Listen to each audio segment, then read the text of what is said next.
उसे कमजोर करने की आवश्यकता नहीं है, उसे आवश्यकता करने का आवश्यकता नहीं है, और ज्यादा जोर लगाने की भी आवश्यकता नहीं है ना। अपने आप शरीर जैसे जैसे उम्र कम होती जाती है वैसे वैसे हमारे शरीर की शक्ति क्या हो जाती है, शरीर की शक्ति क्षीण हो जाती है।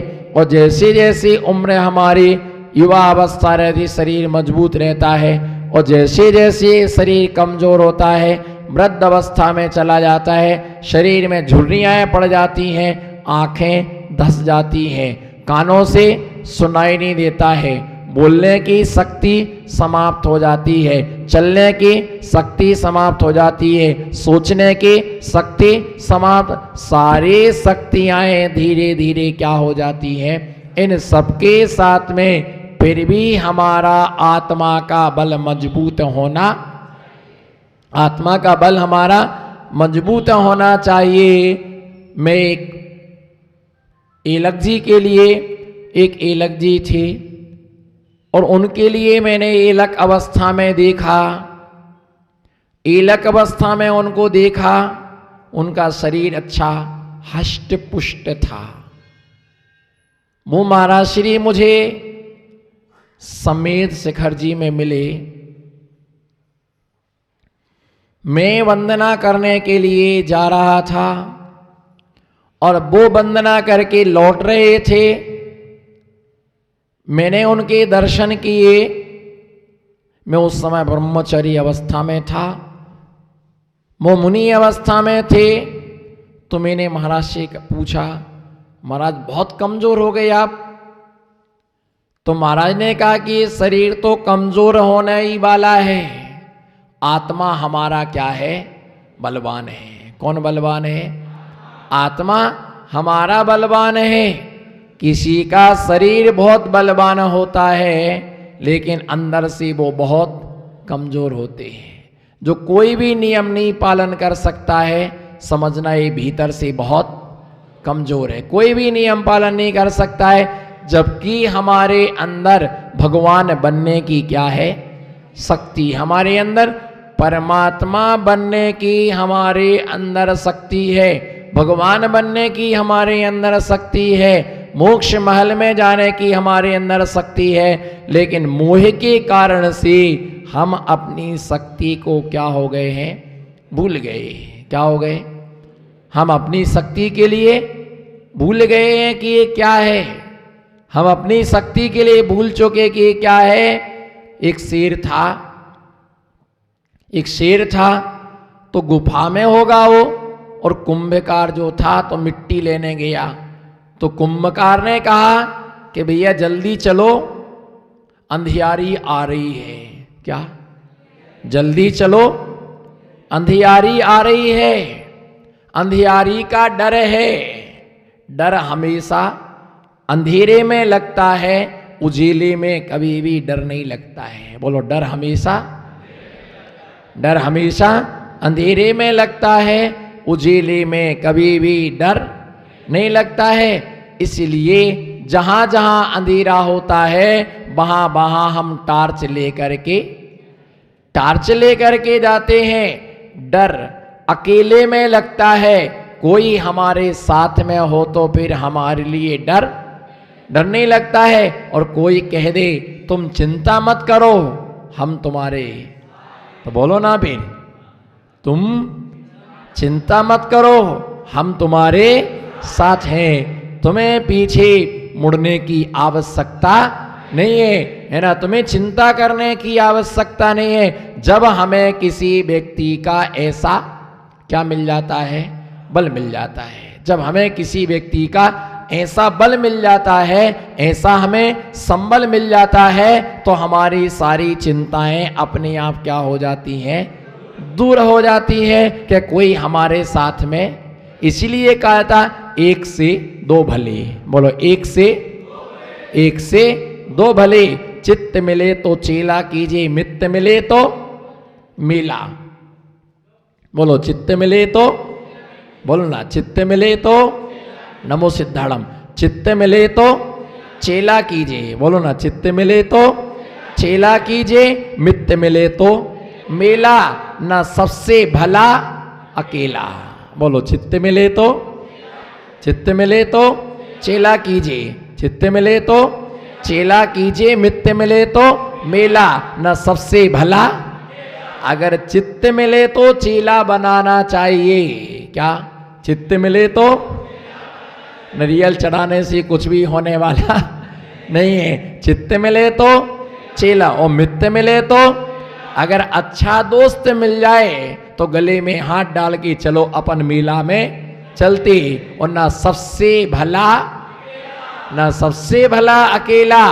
और अज्ञानी ये ध्यान रख के चलना कि मित्र मिले तो क्या करना चाहिए? मेला करना चाहिए। अज्ञानी मित्र की अपेक्षा से ज्ञानी शत्रु अच्छा है। बोलो, अज्ञानी, जोर से बोलो, अज्ञानी मित्र की अपेक्षा से ज्ञानी शत्रु अच्छा है। जब वो ज्ञानी शत्रु मेरा मित्र बनेगा तो वो हमारा क्या करेगा?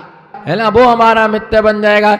ऐसे ही जब हमारे पास में कोई कमजोर होता है, चिंता मत करो, आशीर्वाद तुम्हारे लिए है, घबराने की आवश्यकता नहीं है। मोक्ष मार्ग पर कोई चलता है तो आचार्य उसी हस्तावलंबन देते हैं। घबराना मत, डरना मत, चिंता करने की आवश्यकता नहीं है, सब बढ़िया हो जाएगा। अगर किसी को हिम्मत देना हो, एक तो हिम्मत गिराने वाले और एक हिम्मत देने वाले।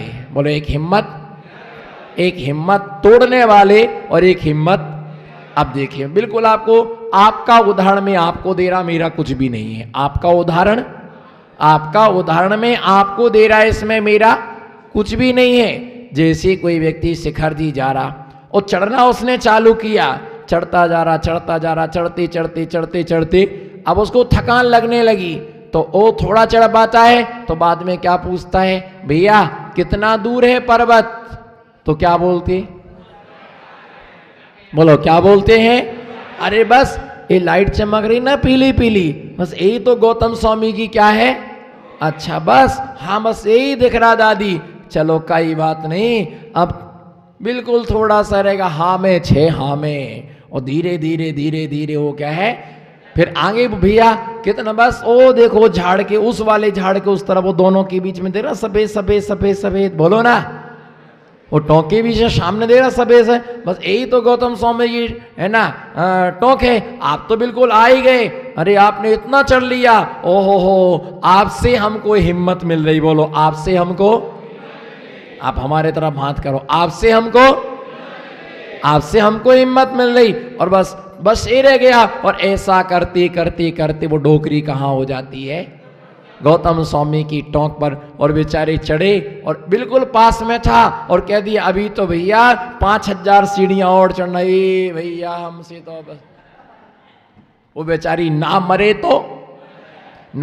तो 5000 का नाम सुनते ही बेचारे अब तो नहीं चढ़ा जाए भैया। और वो डोली वाले पीछे लगते, अभी तो बहुत है, करवा लो, नहीं चढ़ पाओगे दादी। वो और उसको कमजोर करते हैं। एक दादी डंडा लेके दौड़ी, हट, कमजोर करता है मुझे, नहीं चढ़ना, मैं तो पैदल ही जाऊंगी। वो पीछे लगे रहते, कर लो, नहीं चढ़ पाओगे। लेकिन चढ़ने वाले क्या हो जाते हैं? कोई हमको थोड़ी सी हिम्मत देने, है ना, थोड़ी सी हिम्मत, कुछ भी सहयोग मत करो, कम से कम अरे इतना ही कह दो आपने अच्छा किया, इतना ही कह दो आपने अच्छा ही किया। ऐसा ही होता है। पंडित साहब, जब हम आचार्य जी के संग में थे तो आचार्य महाराज के संग में आचार्य जी बोलते थे याद करो, गाथा याद करो, पढ़ो, याद करो, ये करो, वो करो। तो खूब याद करते थे। फिर भी आचार्य जी कहते तुमको कुछ भी नहीं आता है, तुम नंबर 1 के मूर्ख हो, तुम पागल हो, कुछ भी तुमको याद नहीं होता है। तो दुखी हो जाते थे। देखो, इतना तो याद करते हैं, बोलो इतना याद करते, इतना सुनाते, फिर भी आचार्य जी डांटते रहते। कल आपको एक रस का त्याग, कल आपको नीरस करना है, कल आपको खड़े होकर सामय करना है, 2 घंटे आपको पढ़ना है। आचार्य जी खूब याद करते हैं, याद होता ही नहीं है। तुमको कुछ नहीं आता है, तुम मूर्ख हो, तुम पागल हो, एक भी गाथा तुमको याद नहीं होती, अभी अच्छी याद नहीं हुई, कल फिर से याद करके आना। घोंटते रहे घोंटते रहे घोंटते रहे घोंटते, फिर भी वही बोला है कि आपको कुछ भी याद नहीं होता है, आपको कुछ नहीं आता है। अब ऐसे सालों निकल गए सुनते सुनते सुनते सुनते, तो कभी कभी ऐसी गुस्सा भी आती थी, कहाँ गलत जगह आके फंस गए। जब देखो तब बोलो, जब देखो तब। अब आचार्य महाराज से तो बोल नहीं सकते, जैसे आप लोग क्या रहते ना, आप हमसे नहीं बोल पाते ना, तो दो लोग एक तरफ खड़े होकर के बताओ अपन इतना तो काम करते, फिर भी आचार्य जी आपको डांटते रहे, तुम कुछ नहीं करते हो, कुछ नहीं करते हो, कोई काम के नहीं हो, खाली फोटो खिंचाने के लिए आ जाते हो, पगड़ी लगा के आगे बैठ जाते हो, काम के ना धाम के, चलो निकलो कमरे में से।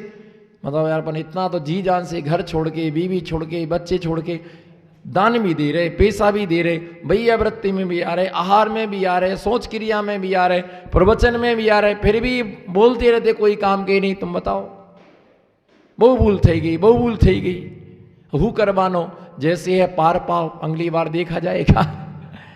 भैया ऐसे हम सोचते थे, इतना याद करते आए। फिर एक दिन जब कभी कभी क्या होता है कि गुरु प्रमोद मन में होते, प्रसन्न मन में होते हैं, तब उनसे कुछ भी कह देते। एक बार आचार्य जी लेटे हुए थे, हम लोग भैया वृत्ति कर रहे थे, आचार्य जी भी प्रमुदित मन में थे और पूछ रहे थे कि ठीक होना, कोई परेशानी तो नहीं है, कोई तकलीफ तो नहीं है। तो सब अपना अपना बोल रहे थे, तो मैंने भी बोल दिया, हमने आज अब पूछ ही रहे तो बता दो, पूछ ही रहे तो हमने आचार्य जी सही सही बताए। बोले सही बताओ। मैंने आचार्य जी हम लोग इतना याद करते, इतना याद करते, और अब डांटते ही रहते हो कि तुमको कुछ याद नहीं होता, कुछ याद नहीं होता। कम से कम एक आध बार तो कह दिया करो कि विमल सागर जी ने अच्छा याद किया।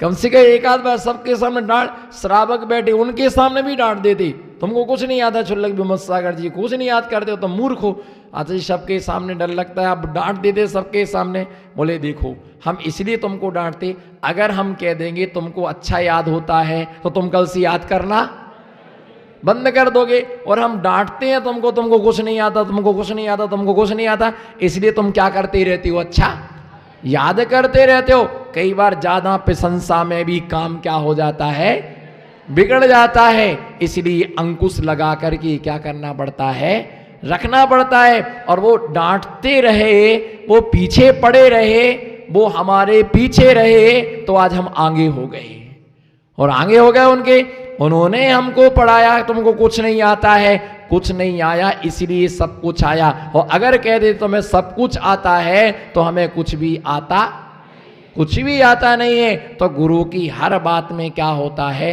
रहस्य होता है। परंतु जिसने गुरु को नहीं समझा है, वह गुरु से क्या समझेगा। जिसने गुरु को नहीं समझा है, वह व्यक्ति गुरु को क्या समझेगा।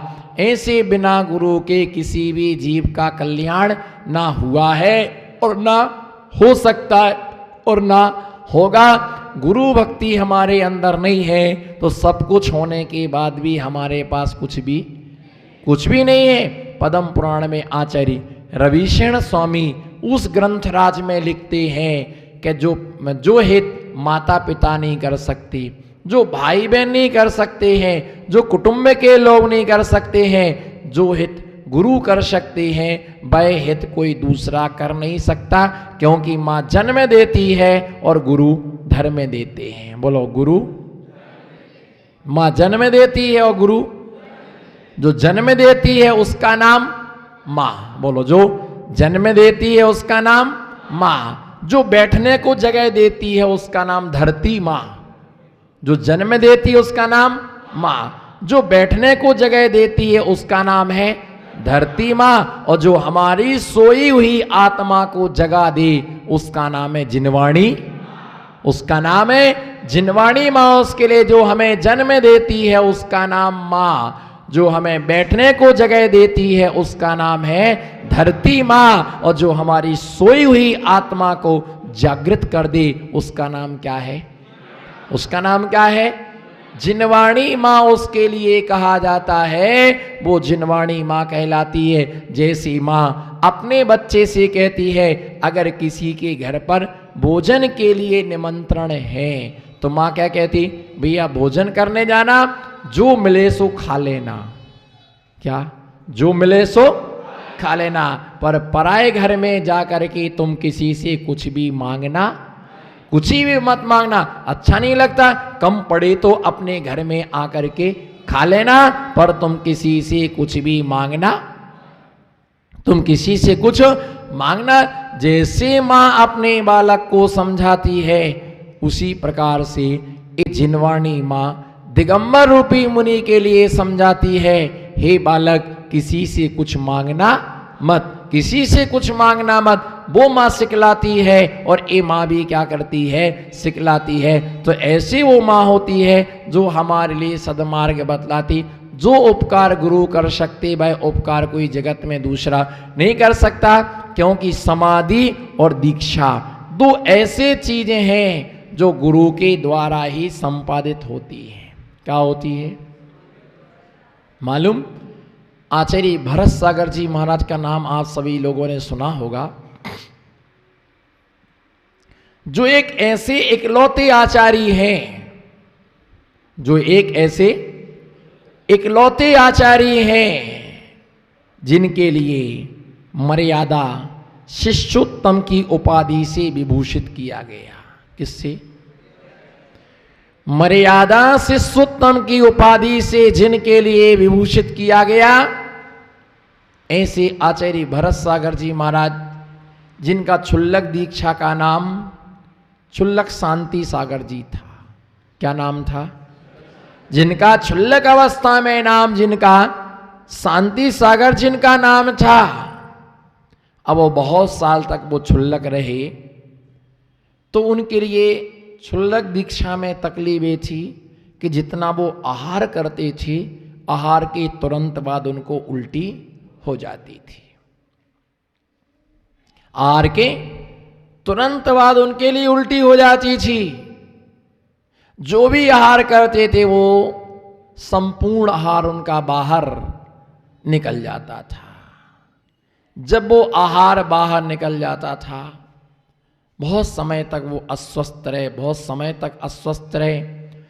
एक दिन महाराज श्री ने, आचार्य विमल सागर जी महाराज ने उनसे कहा कि अब तो मुनि बनो। क्या? अब तो मुनि बनो।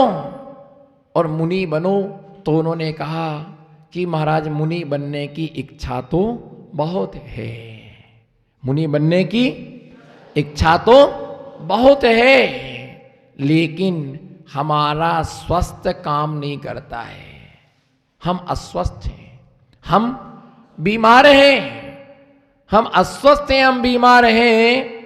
हम कैसे है ना उसके लिए दीक्षा को स्वीकार करें, हम कैसे दीक्षा के लिए स्वीकार करें? हम अस्वस्थ रहते हैं।